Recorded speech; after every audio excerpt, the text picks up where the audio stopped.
आज सुनिए मुंशी प्रेमचंद की लिखी कहानी सफेद खून।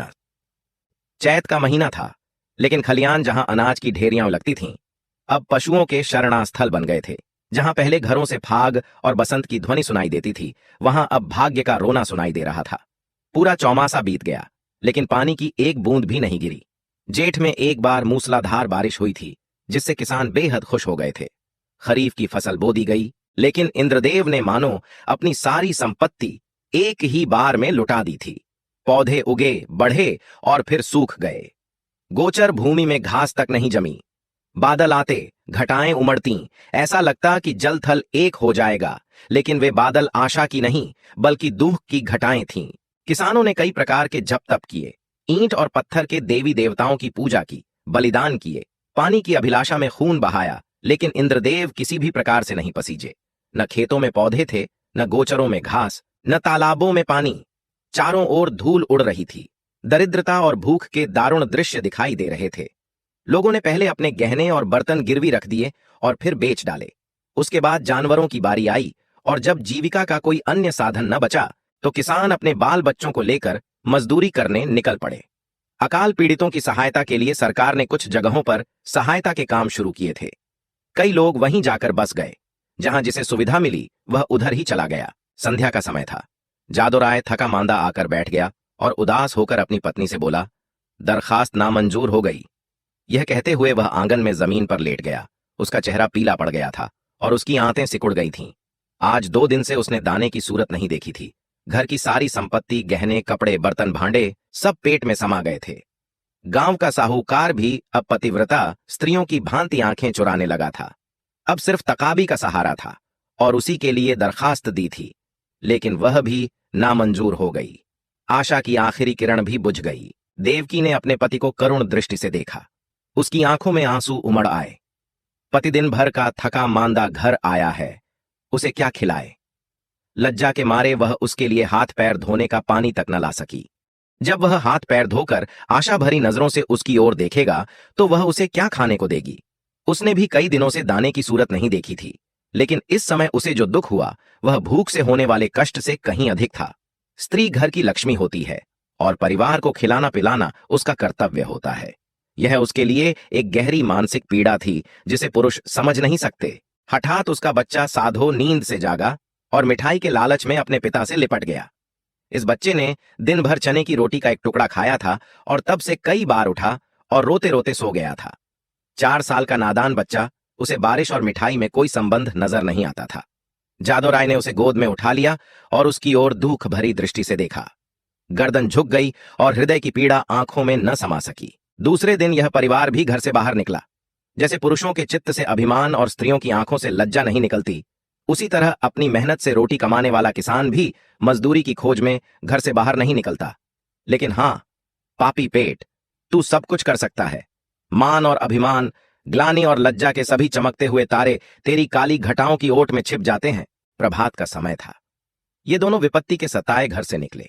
जादू राय ने लड़के को पीठ पर लिया और देवकी ने फटे पुराने कपड़ों की गठरी सिर पर रखी, जिसे देखकर विपत्ति भी तरस खाती।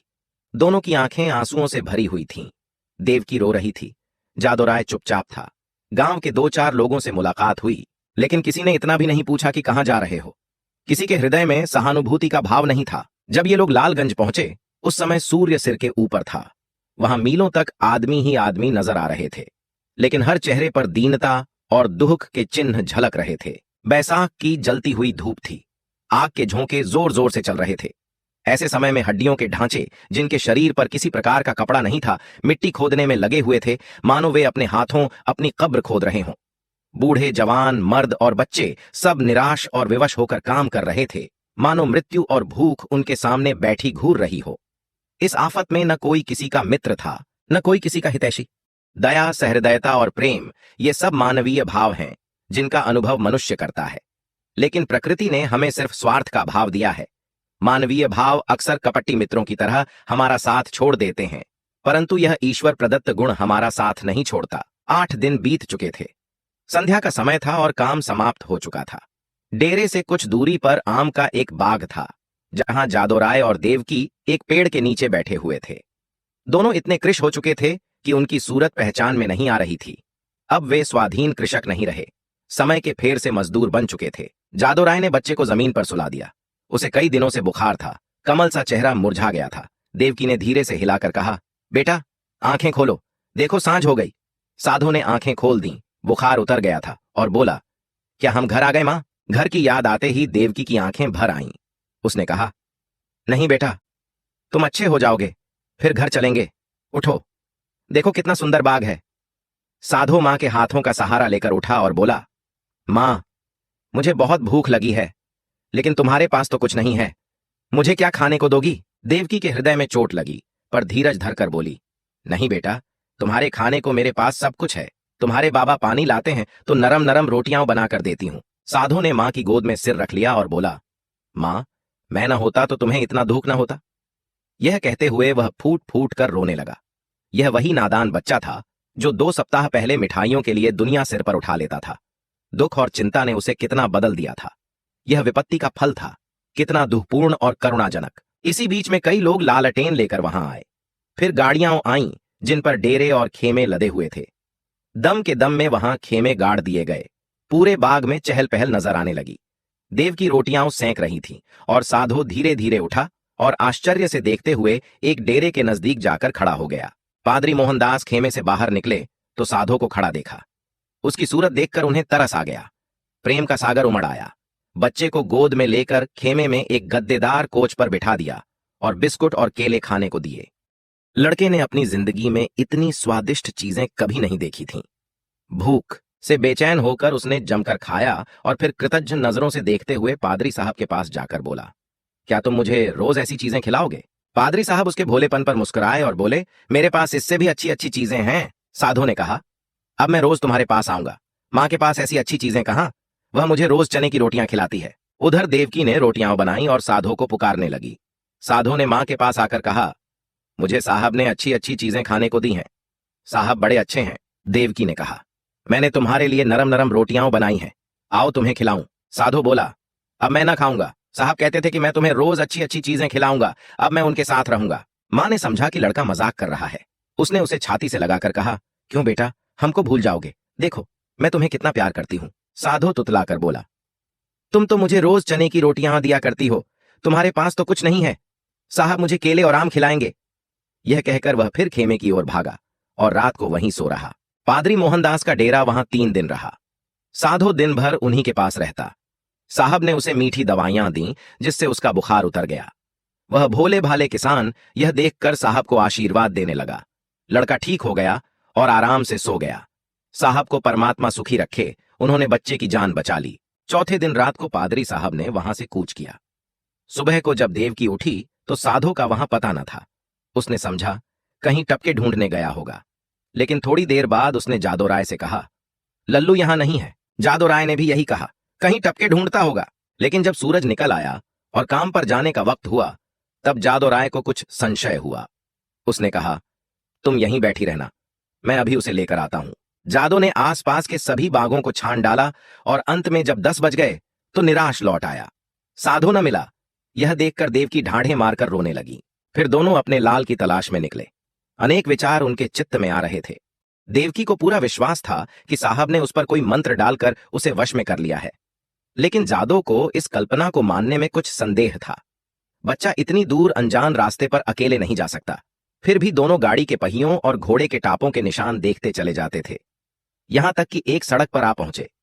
वहां गाड़ी के बहुत से निशान थे, लेकिन उस विशेष लीक की पहचान नहीं हो सकती थी। घोड़े के टाप भी एक झाड़ी की ओर जाकर गायब हो गए थे। आशा का सहारा टूट गया। दोपहर हो गई थी। दोनों धूप से बेचैन और निराशा से पागल हो रहे थे। वहीं एक वृक्ष की छाया में बैठ गए। देवकी विलाप करने लगी। जादू राय ने उसे समझाना शुरू किया। जब धूप की तेजी कम हुई तो दोनों फिर आगे चले, लेकिन अब आशा की जगह निराशा साथ थी।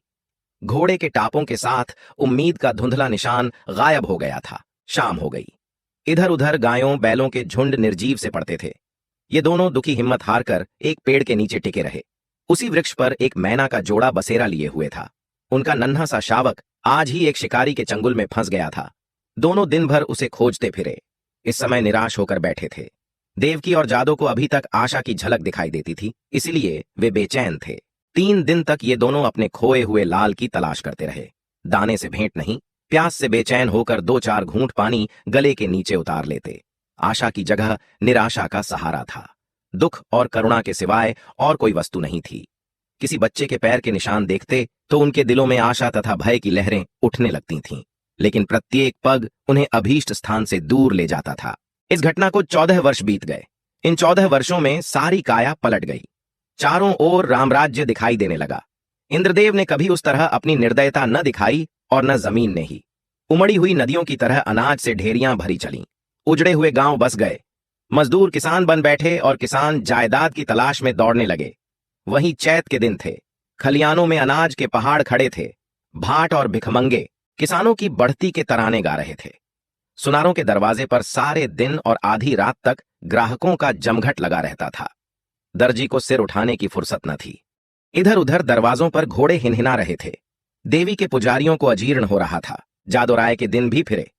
घर पर छप्पर की जगह खपरेल हो गया है। दरवाजे पर अच्छे बैलों की जोड़ी बंधी हुई है। वह अब अपनी बहन पर सवार होकर बाजार जाया करता है। उसका बदन अब उतना सुडौल नहीं है। पेट पर इस स्थिति का विशेष प्रभाव पड़ा है और बाल भी सफेद हो चले हैं। देवकी की गिनती भी गांव की बूढ़ी औरतों में होने लगी है। व्यावहारिक बातों में उसकी बड़ी पूछ हुआ करती है। जब वह किसी पड़ोसिन के घर जाती है तो वहां की बहुएं भय के मारे थरथराने लगती हैं। उसके कटु वाक्य और तीव्र आलोचना की सारे गांव में ढाक बंधी हुई है। महीन कपड़े अब उसे अच्छे नहीं लगते, लेकिन गहनों के बारे में वह उतनी उदासीन नहीं है। उनके लिए जीवन का दूसरा भाग इससे कम उज्जवल नहीं है। उनकी 2 संतानें हैं। लड़का माधो सिंह अब खेतीबाड़ी के काम में बाप की मदद करता है। लड़की का नाम शिवगौरी है। वह भी मां को चक्की पीसने में सहायता देती है और खूब गाती है। बर्तन धोना उसे पसंद नहीं, लेकिन चौका लगाने में निपुण है।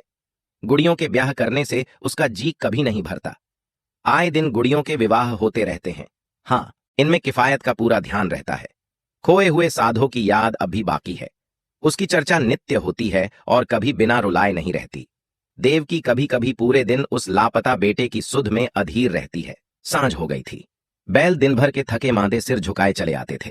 पुजारी ने ठाकुर द्वारे में घंटा बजाना शुरू किया। आजकल फसल के दिन हैं, रोज पूजा होती है।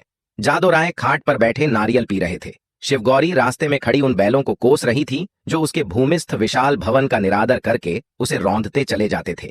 घड़ियाल और घंटे की आवाज सुनते ही जादोराय भगवान का चरणामृत लेने के लिए उठे ही थे कि अचानक एक नवयुवक दिखाई पड़ा जो भूंकते हुए कुत्तों को दुत्कारता बाइसिकल को आगे बढ़ाता हुआ चला आ रहा था। उसने उनके चरणों पर अपना सिर रख दिया। जादोराय ने गौर से देखा और तब दोनों एक दूसरे से लिपट गए। माधो भौंचक होकर बाइसिकल को देखने लगा। शिवगौरी रोती हुई घर में भागी और देवकी से बोली, दादा को साहब ने पकड़ लिया है। देवकी घबराई हुई बाहर आई। साधो उसे देखते ही उसके पैरों पर गिर पड़ा। देवकी ने उसे अपनी छाती से लगाकर रोना शुरू कर दिया। गांव के मर्द, औरतें और बच्चे सब जमा हो गए। मेला सा लग गया। साधो ने अपने माता पिता से कहा, मुझ अभागे से जो कुछ अपराध हुआ हो उसे क्षमा कीजिए। मैंने अपनी नादानी से स्वयं बहुत कष्ट उठाए और आप लोगों को भी दुख दिया, लेकिन अब मुझे अपनी गोद में लीजिए। देवकी ने रोकर कहा, जब हमको छोड़कर भागे थे तो हम लोग तुम्हें 3 दिन तक बेदाना पानी के लिए ढूंढते रहे, लेकिन जब निराश हो गए तब अपने भाग्य को रोकर बैठ गए। तब से आज तक कोई ऐसा दिन न गया कि तुम्हारी सुधि न आई हो। रोते रोते एक युग बीत गया। अब तुमने खबर ली है। बताओ बेटा, उस दिन तुम कैसे भागे और कहां जाकर रहे? साधो ने लज्जित होकर उत्तर दिया, माताजी, अपना हाल क्या कहूं। मैं पहर रात रहे आपके पास से उठकर भागा। पादरी साहब के ठहरने का पता शाम ही को पूछ लिया था। बस पूछता हुआ उनके पास दोपहर को पहुंच गया। साहब ने मुझे पहले समझाया कि अपने घर लौट जाओ, लेकिन जब मैं किसी तरह राजी न हुआ तो उन्होंने मुझे पूना भेज दिया। मेरी तरह वहां सैकड़ों लड़के थे। वहां बिस्कुट और नारंगी का क्या जिक्र। जब मुझे आप लोगों की याद आती मैं अक्सर रोया करता, मगर बचपन की उम्र थी। धीरे धीरे उन्हीं लोगों से हिल मिल गया।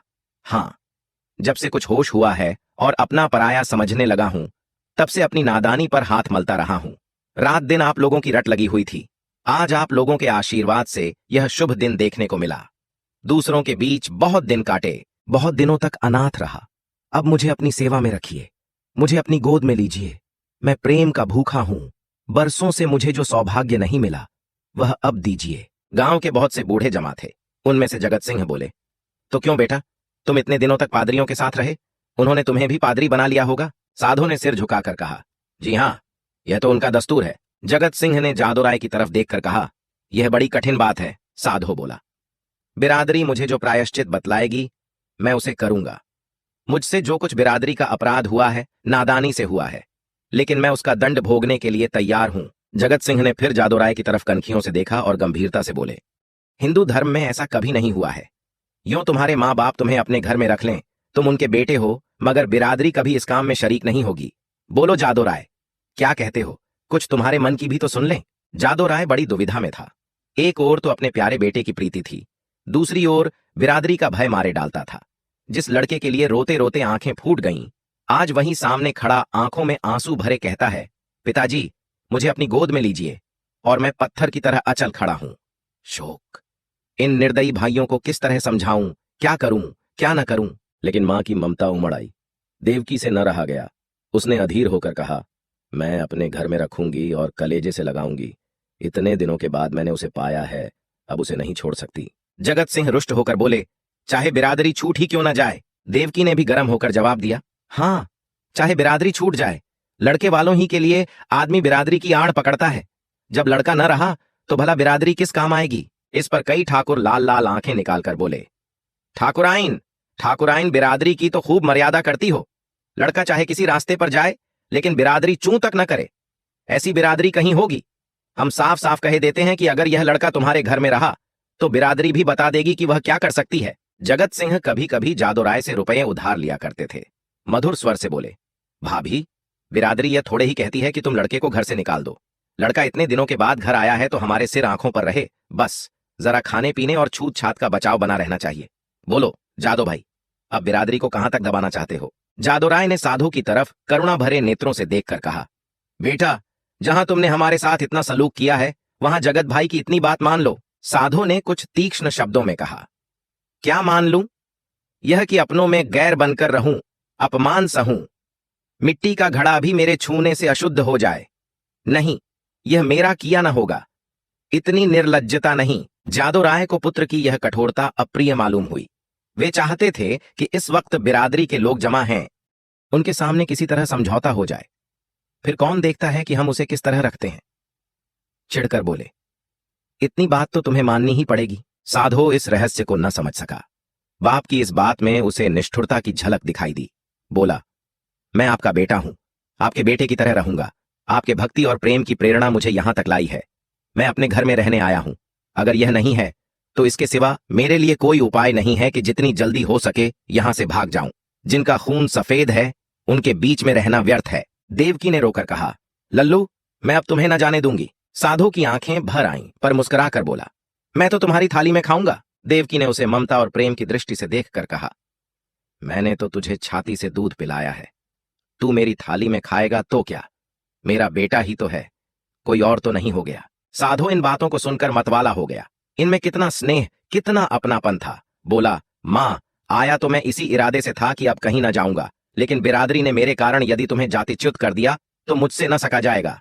मुझसे इन गंवारों का कोरा अभिमान न देखा जाएगा। इसलिए इस वक्त मुझे जाने दो। जब मुझे अवसर मिलेगा तब तुम्हें देख जाया करूंगा।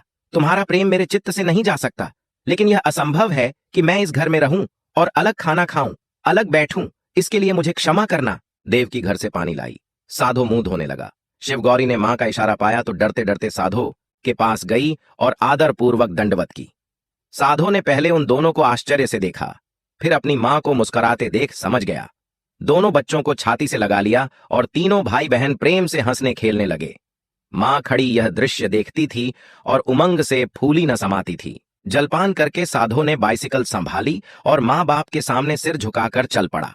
वहीं जहां से तंग होकर आया था, उसी क्षेत्र में जहां अपना कोई न था। देवकी फूट फूट कर रो रही थी और जादूराय आंखों में आंसू भरे, हृदय में एक ऐंठन सी अनुभव करता हुआ सोचता था, हाय मेरे लाल, तू मुझसे अलग हुआ जाता है।